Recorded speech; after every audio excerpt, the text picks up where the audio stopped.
When you start out in business, it's unbelievably hard. And the reason that business owners at the highest levels get compensated the way they do is because they were able to make it through that period. They earn the right to earn more in a day than people earn in their lifetimes. You have to learn how to behave in hard circumstances so that you can continue to make it through the hardships that will inevitably come as you grow. And growth comes from a deficiency between your current and desired, or your current and required. You need to be here and you're here, and that stretch hurts because you're inadequate. You have to look at yourself in the mirror and be like, I'm not good enough. And they call them growing pains for a reason. And so if you're like, man, I wish I could grow really fast, you're actually wishing for a tremendous amount of pain for an extended period of time. And then when people don't have that, or they hit their first pain, they're somehow surprised that it hurts. And the thing of the pain of business is it's not just like this visceral physical pain. Of course, you have those from time to time. But a lot of the pain of being in business is not knowing the fuck you're doing and feeling like an idiot. Being like, why am I not good enough? Why do these other people, why are they doing so much better than me? Like, what conclusions can I derive from that? There's only one of two paths. Either I have something outside of my control that I can cast my blame to, or I have to take the punch to my ego and say, I'm just not that good. That guy's better because he's unethical. Okay, sure. If that's what makes you feel better, and now what? And so the things that make it hard is that, one, you have to accept that you're not good, and you have to do it over and over and over again. Right when you think you're good again, the world proves to you that you're not as good as you think you are. And this happens at all levels of business. The same thing is when you have those plateaus, it's been a year, it's been 2 years, it's been 3 years, right? It means that you haven't changed. You've behaved the same, and so you're getting the same outputs. And the change is painful. And sometimes the painful change means that you actually have to take 2 steps back. And your ego not only has to get hurt, but hurt even more. Because you have to realize that you built your thing wrong. You hired the wrong leader. You have the wrong team culture within a department. What do? Well, you either leave it there and stay perpetually under your potential because you weren't willing to confront the difficulty of the inconveniences that are going to come to you as a result of making the changes that you know you need to make but aren't making. And so I bring this up because we feel like we're the only people who experience this. Like our pain is more than other people's. Our love is deeper than other people's. But when we do that, we rob ourselves of the ability to learn from others that came before us. The other people who already learned what this is like, who've described the pain. And listen, even if you try to take as much advice as you possibly can, you're still going to get burned. It's still going to hurt. I have yet to see someone really start figuring out what's going on in less than 5 years. And I'm saying 5 years of being in the game. Not 5 years of I have an idea, I'm really passionate about this, I've been reading stuff on the side, I work on the weekends. I'm saying all in for 5 years. And you just begin to get a grasp of what it takes to be good at business. And the difficulty is that it's so hard to teach business in school because it changes so much. The principles remain the same, but the game changes. And I think that we judge ourselves because we somehow believe that we're behind other people. It's one of the most painful things that we can do is that obviously you compare yourself. And then after making the comparison, there's nothing wrong with comparing yourself to other people. That's how you figure out discrepancies. But then you label. Then you say, and I suck as a result. And I'm worthless. And I'm never going to be good enough. Right? But if the first part is valuable, that guy's better at ads than me. What is he doing that I'm not doing? I should learn that. Right? Not that guy's better than me at ads and therefore I suck as a human being and will never win. But if we zoom all the way out and really think about this, because this is a little bit trippy, the game of business has been going on since the dawn of time. There were merchants in ancient Egypt 5,000 years ago that were in the game of business. And the game of business will never end. It's an infinite game. Who was the number one merchant in Egypt 5,000 years ago? No idea. Who was the number one merchant 4,000, 2,000, 1,000 years ago, 200 years ago? No one knows.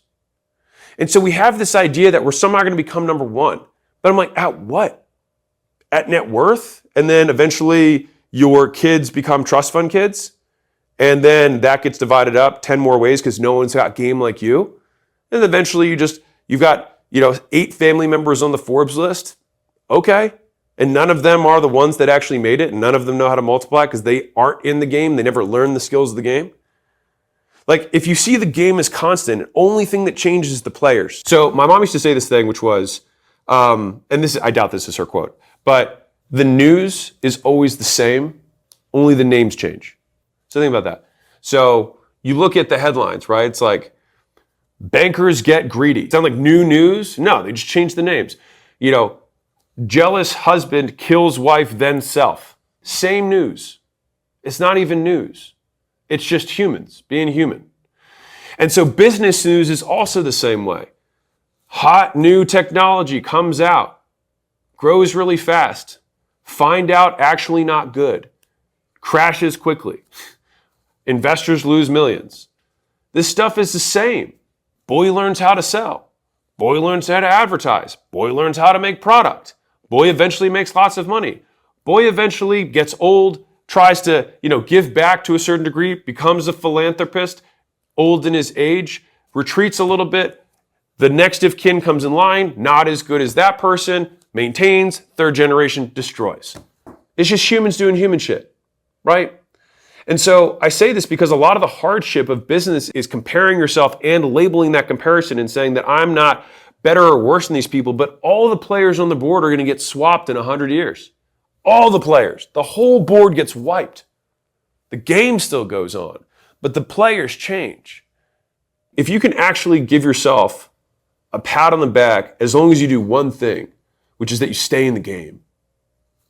You keep playing. You keep rolling the dice. Do you have my offers book? No. Let's see if I can grab it. Hold on. Oh, I did legs this morning. Hold on. Oh, you know what? I think it's the leads book. So, this is the story of the many-sided die. So I wrote this. I didn't hear this. This was just like a concept I wanted to share. So imagine you and a friend play a dice rolling game. You're each given one die. One of the die has 20 sides. The other has 200. On each die, only one side is green, and the rest are red. The point of the game is simple. Roll green as many times as you can.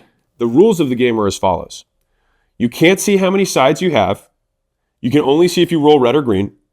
If you roll green, one of your red sides turns green, and you get to roll again. If you roll red, nothing happens, and you get to roll again. The game ends when you stop rolling, and if you stop rolling, you lose. So what do? You roll. When you roll red, you pick up the die and roll again. When others roll green, you pick up your die and roll again. When you roll green, you pick up the die and roll again.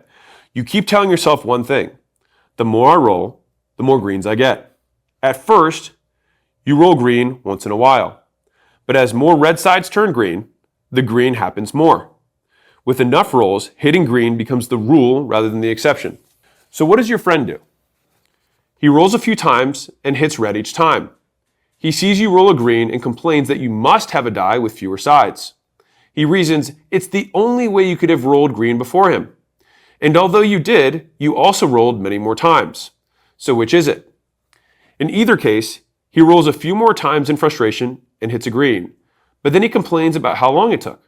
He spent more time watching you and complaining than actually playing. Meanwhile, you've hit your green streak. It's so much easier for you, he tells himself. You get greens every time. This game is rigged, so what's the point? And he quits. So who got the die with the 20 sides? Who got the die with the 200 sides? If you get the game, then you see that once you roll enough times, the die you're given doesn't matter. The die with fewer sides might roll green sooner. The die with more sides might roll green later. But a die with a green side always has a chance of rolling green if you roll it. Every die hits its green streak when rolled enough times. All of us get a many-sided die. And looking at the other players, you have no idea if it's their 100th roll or their 100,000th.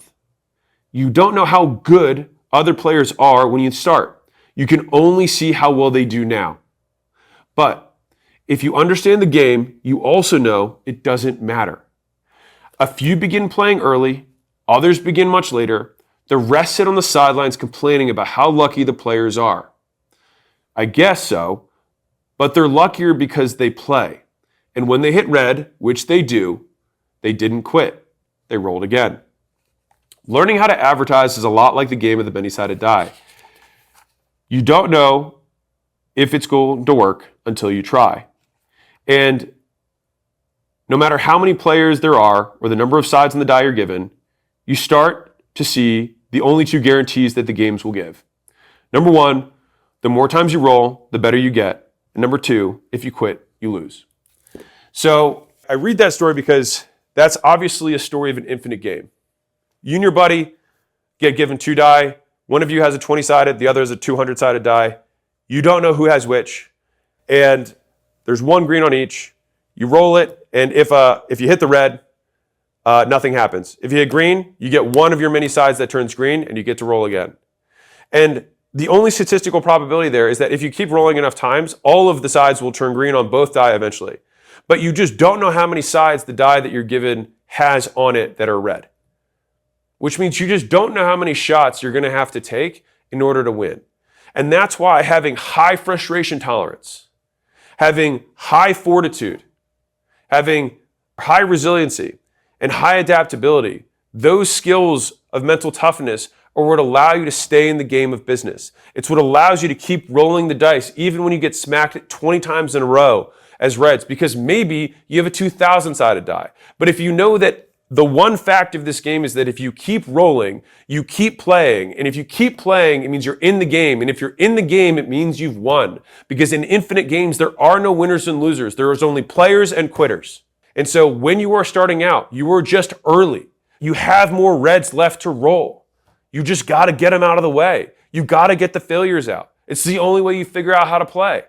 You just don't want to lose so bad that you die. But as long as you don't die, you can keep playing.